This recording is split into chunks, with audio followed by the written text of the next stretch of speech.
అన్ని రకాలుగా స్పాయిల్ అయిన నా లైఫ్ ఇప్పుడిప్పుడే గాడిలో పడుతుంది.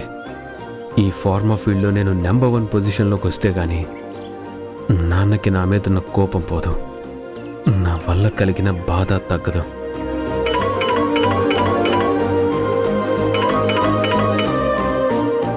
హలో అన్నయ్య. రేణు, నాన్న ఎలా ఉన్నారు?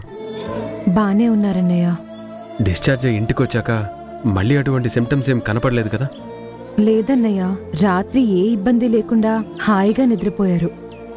Good, very good. ఒకసారి నాన్నతో మాట్లాడతావా? వద్దు రేణు,